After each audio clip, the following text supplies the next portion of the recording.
May nagtanong sa akin kumusta na yung Supra daw. Okay. Sa mga hindi nakakaalam, hindi naka-follow dito, nag-launch na yung Supra.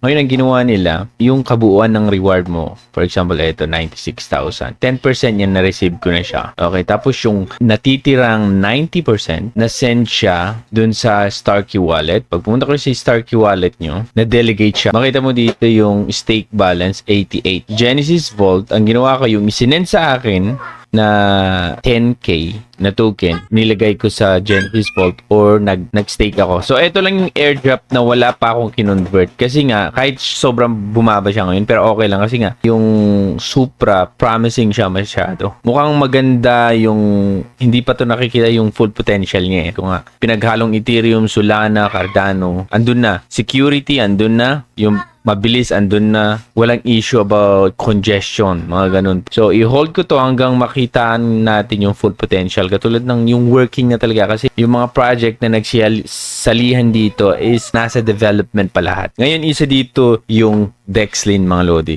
Nabanggit ko na to pero hindi ko masyadong pinakita sa inyo kung paano ba. So, itong Dexlin, gagawa ka lang ng mga transaction dito dun sa kanilang launch app. So, bago mo gagawin yan, syempre, mag-create ka muna ng account mo dito. Tapos, once na-create ka ng account mo, ito, magpapakita. So, ito na siya. Login with your X account. Okay, wallet connected naman na siya. So, tandaan nyo yan, ha.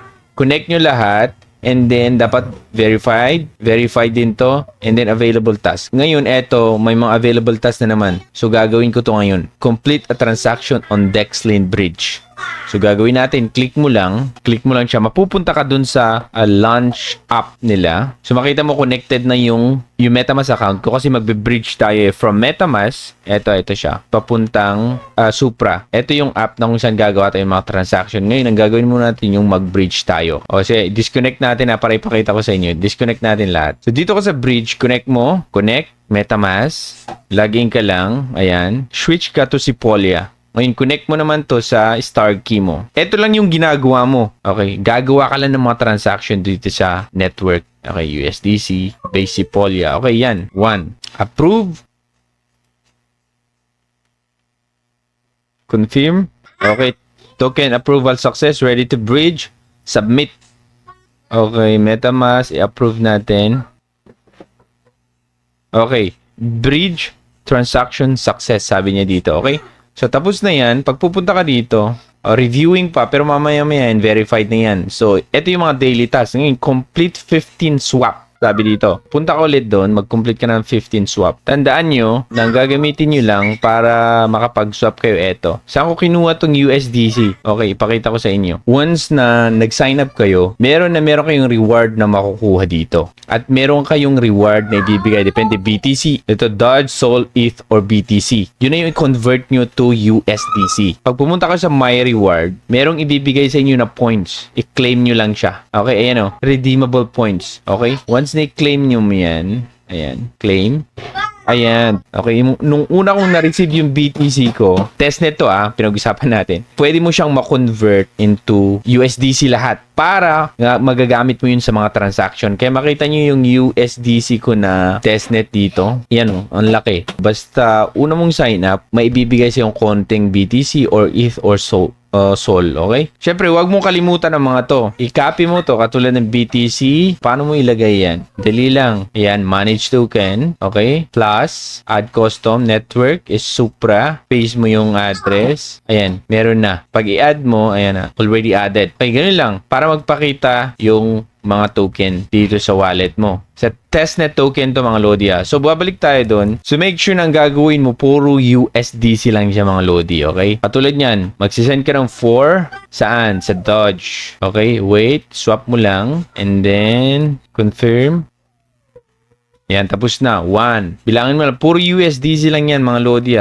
At depende na kung ano pipiliin mo. Bitcoin ba? Lagay mo 4. Swap ulit. Gagawin mo dito is 15 swap para magawa mo yung daily task na yun. Okay, ganun lang. Pag i-click nyo tong how it works, dito mag-sign up ka, verify, i-verify mo na eligible ka. Okay, pag part ka ng blast off, meron kang account. Yung email mo na connected sa blast off, meron kang sign up bonus na 25,000 points. Pag hindi ka naman blast off, mga 10,000 lang. Okay, so register, verify eligibility, claim your sign up bonus. bonus. Ngayon, paano kayo kukuha ng Supra? Kasi kailangan yun pag nagkaroon kayo ng transaction, okay? Ngayon, punta kayo dito sa Supra, dyan, star key, at i-click yung Supra, and then collect. Post yan. Okay, once nag-collect kayo, ayan, malalagyan ng konting Supra na kung saan nyo yung gagamitin nyo sa mga transaction. Okay? Ayan siya. Ngayon, pag nalilito sa bridge naman, pag bridge, how it works, dito kayo sa, punta lang kayo dito sa pinakababa, ayan siya. So, add custom token, get a fund,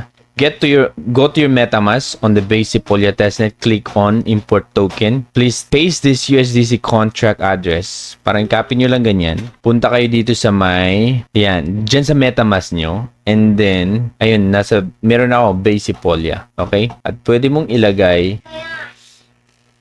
import token, paste mo, next, import.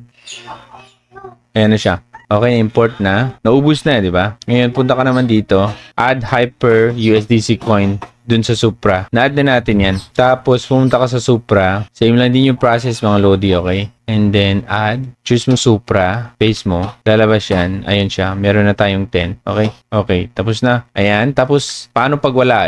Dito ka kukuha. For example, punta ka. Click mo yung link na yan. Tapos, kukuha ka ng USDC coin. Yun yung gagamitin mo. Okay? Para makapag-bridge ka. Ayan. Sepolia. Tapos, kukunin mo yung address mo dito. Punta ka sa MetaMask, kunin mo yung address mo. Address. And then, paste mo yan. Send 10 USDC.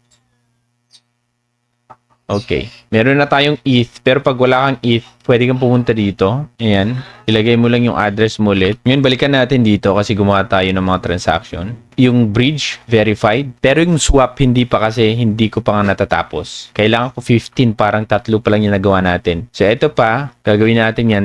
Social media task yan. Kailangan may Twitter ka mga Lodi para magawa mo to. Answer today's daily challenge. Question. So, ang gagawin mo lang, ayan. Why the blockchain needs to work out it? So, number 2, reply mo lang. Ganyan lang. And then, pagpupunta ka dito sa dito, under review na siya. Ngayon, eto na lang ako kumpletuhin ko para verified na lahat yung daily task ko sa Dexlin. Maraming mga projects dito sa Supra, pero parang eto pa yung nangingibabaw kasama yung Atmos. May update ang Dexlin ngayon pag pumunta kayo sa Twitter. Bago pa lang ito mga Lodi, meron silang podcast na mangyayari. So, anong pag-usapan dito? So, Dexlin Roadmap. Diyan natin malalaman. At how Dexlin is evolving and what it means for you. Exclusive insight. So, isa siyang magandang project. Nasa development pa lang itong Dexlin. Isalin nyo na din yung Atmos mga Lodi. Meron akong ginawang video dyan about dun sa Atmos. Same lang din ito, pero pag ginagawa nyo yung daily task nila, siguradong maibibigay sa inyo once nag-launch na sila dun sa Supra network mga Lodi. Okay? So, iyan ang update na din sa Supra yung mga nagtatanong. So, nasuspend yung Twitter natin mga Lodi. So, ang update ko dun sa Facebook muna. Yung bago nating page din at bago nating account kasi nawala din yung Facebook ko nung una. So, ayan mga Lodi at saka dito pala sa YouTube. Ako si Torogi and thank you so much for watching. Bye!